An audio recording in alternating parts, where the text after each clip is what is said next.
নমস্কার দর্শক, সংবাদ আবির্ভাবের গুরুত্বপূর্ণ সংবাদে আপনাদের সকলকে স্বাগত। আমরা আজকে যে ঈদ উৎসব, পবিত্র ঈদ উৎসব, এই পবিত্র ঈদ উৎসব উপলক্ষে প্রাক্তন মুখ্যমন্ত্রী মমতা ব্যানার্জি, যিনি একজন সনাতনী হিন্দুর পরিবারের মহিলা, তিনি রেড রোডে গিয়ে রীতিমতো চিৎকার চেঁচামেচি করতেন। গতবারেও দেখেছি, তার আগের বারেও দেখেছি, তার আগের বারেও দেখেছি। 2021-এ ভোটে জিতে আসার পর মমতা ব্যানার্জি বলেছিলেন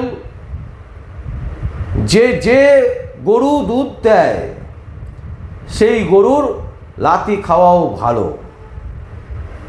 এইভাবে তিনি কিন্তু একেবারে রীতিমতো উচ্ছ্বসিত ভাষণ দিয়েছিলেন ঈদের যে মঞ্চ হয় সেই মঞ্চ থেকে। যে মঞ্চ থেকে ভাষণ হয় এবং যেখানে ঈদ উৎসব পালন হতো প্রতি বছর, সেই রেড রোড আজকে আমরা দেখলাম পুরো ফাঁকা, জনশূন্য রেড রোড, যেখানে একের পর এক গাড়ি দৌড়ে যাচ্ছে নিজের মতন করে।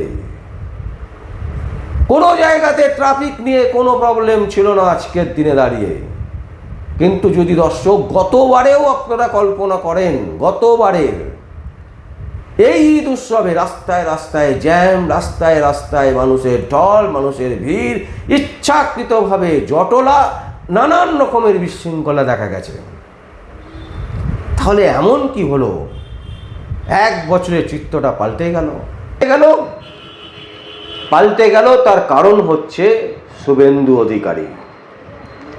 ভোটে জেতার আগে তিনি বলেছিলেন যে আইনের শাসন তৈরি করব, এবং ভোটে জেতার পর তিনি কিন্তু সেটাই প্রয়োগ করছেন। এতদিন লাস্ট 50 বছর বাংলার মানুষের যারা মুখ্যমন্ত্রী হয়েছিলেন, যারা রাজ্যকে চালিয়েছেন, তাদের এত বড় ব্রিগেড প্যারেড গ্রাউন্ড কখনো চোখে দেখেননি তারা। রেড রোডকে আটকে রেখে প্রতি বছর সেখানে উৎসব পালন হতো, ঈদ উৎসব। সাধারণ মানুষের ভোগান্তি হতো। কিন্তু দেখুন, সেই ঈদ উৎসব পালন হলো কোথায় আজকে? ব্রিগেড প্যারেড গ্রাউন্ডে। লক্ষ লক্ষ মুসলিম ভাই বোনেরা, লক্ষ লক্ষ মুসলিম মানুষেরা, তারা কিন্তু আজকে সেই ঈদের উৎসবে মিলিত হয়েছে, একে অপরের সাথে গলা মর্ধন করেছেন। এমনকি আমরা দেখলাম ঈদ উৎসবের মাঝখানেও জাতীয় পতাকা উঠল। জাতীয় পতাকা হাতে নিয়ে সেই পতাকা ঘোরাতে লাগলো।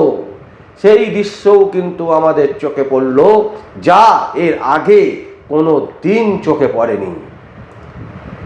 তাই একটা কথাই আছে যে যদি কাউকে ভালোবেসে কোনো কাজ করানো না যায়, তাহলে তার ওপরে শৃঙ্খলাবদ্ধ একটা দাড়ি যদি টেনে দেওয়া যায়, তাহলে সেই লোকটি কিন্তু সহজেই কাজ করবে।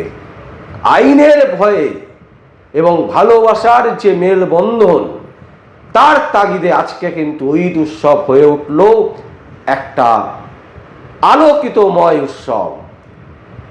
অসাধারণ এই উৎসব ব্রিগেড প্যারেড গ্রাউন্ড থেকে বহু মানুষ দেখলো, সারা পৃথিবী দেখলো যে কলকাতা কিভাবে পরিবর্তন হয়ে গেছে।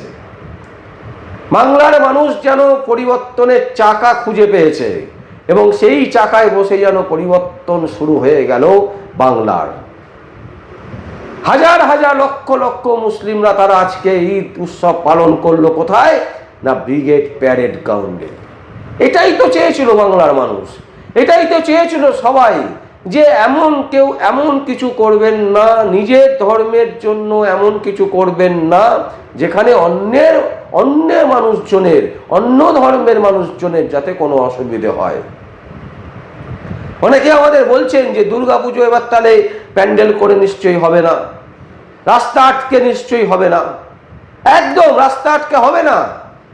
দুর্গাপুজো, গণেশ পুজো, কালী পুজো, যে কোনো পুজো, যদি ঈদ ব্রিগেড প্যারেড গ্রাউন্ডে হতে পারে, ঈদ উৎসব যদি ব্রিগেড প্যারেড গ্রাউন্ডে হতে পারে, এবং রাজ্যের দাবাং মুখ্যমন্ত্রী শুভেন্দু অধিকারী যদি সেই সিদ্ধান্ত নিয়ে তাদেরকে ব্রিগেড প্যারেড গ্রাউন্ডে পাঠাতে পারেন, তাহলে বাংলার যত দুর্গাপুজো হয়, প্রত্যেকটা দুর্গাপুজো, যত কালী পুজো হয়, প্রত্যেকটা কালী পুজো, গণেশ পুজো, যা যা পুজো হয় রাস্তা আটকে, সেই পুজো রাস্তা আটকে হবে না।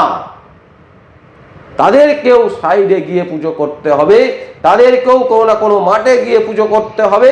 রাস্তা আটকে সাধারণ মানুষের যাতায়াতের অসুবিধে করে কোনো রকম ধর্ম উৎসব নয়। এবং যে কারণে রাজ্যের মুখ্যমন্ত্রী প্রথমেই ঠিক করে দিয়েছেন যে কোনো পুরোহিত বাদায় ভাতা, ইমান ভাতা, এসব ভাতা হবে না। সেই ভাতা কিন্তু তিনি বন্ধ করে দিয়েছেন। এবং এই যে সিদ্ধান্ত, এই সিদ্ধান্ত নিতে 50 বছর লেগে গেল। 34 বছরের জামানা ছিল বাম আমল, আর 15 বছর পেয়েছিল তৃণমূল কংগ্রেস, পারেনি। মাত্র 20 দিন সরকারে বসেছে শুভেন্দু অধিকারী, করে দেখিয়ে দিলেন যে শাসক যদি ঠিক হয়, তাহলে কিন্তু যারা রাজ্যের প্রজা তারা সবাই কিন্তু ঠিক থাকবে এবং ঠিকভাবে চলবে। আমরা এটাই কিন্তু দেখলাম। এবং তার সাথে সাথে দেখলাম যে মমতা ব্যানার্জি ঈদ উৎসব পালন করে নিজের মঞ্চে গিয়ে, একজন সনাতনী হিন্দু ধর্মের মহিলা হয়ে। আর আমরা আজকে দেখলাম শুভেন্দু অধিকারী একজন সনাতনী হিন্দু, তিনি চলে গেলেন মায়াপুরের পবিত্র মাটিতে, একেবারে পরম যত্নে গো সেবায় ব্যস্ত রাজ্যের মুখ্যমন্ত্রী শুভেন্দু অধিকারী। এবং সেখানে পুজো আর্চা করলেন। সেখানে হিন্দু শাস্ত্র মিলে যে পুজো হয় মায়াপুরে, সেই পুজোতে তিনি অংশগ্রহণ করলেন। দেখুন, একই রাজ্য, কোথায় ঈদ উৎসব কি তিনি বাধা দিয়েছেন? মুখ্যমন্ত্রী কখনো কি বলেছেন যে ঈদ উৎসব করতে দেব না? তিনি তো বলছেন করুন, উৎসব হোক, কিন্তু মানুষের ক্ষতি করে নয়। তাই ব্রিগেড প্যারেড গ্রাউন্ড দিয়ে দিয়েছেন শুভেন্দু অধিকারী। সেখানে আজকে মুসলিম ভাইরা ঈদ উৎসব পালন করেছেন, একে অপরের মেলবন্ধন করেছেন, একে অপরকে শুভেচ্ছা বিনিময় করেছেন, তার সাথে তিরঙ্গা পতাকাও লহরিয়েছেন। আর অন্যদিকে আমরা দেখলাম শুভেন্দু অধিকারী আজ এই মহাতিথিতে তিনি মায়াপুরে পৌঁছে গেলেন। সেখানে পুজো আর্চা সেরে তিনি গো সেবা করলেন।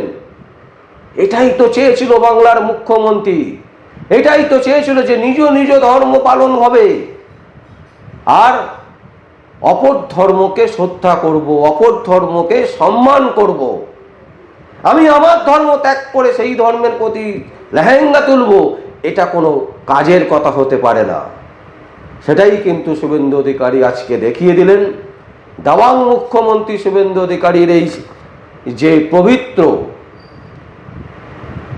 এবং এই যে তার নিষ্ঠা, হিন্দু শাস্ত্রের ওপর যে বিশ্বাস, এই বিশ্বাসের জোরে আমরা মনে করি শুভেন্দু অধিকারী শুধু 5 বছরের জন্য মুখ্যমন্ত্রী নন, আগামী 20 বছর তিনি এই রাজ্যের মুখ্যমন্ত্রী থাকবেন।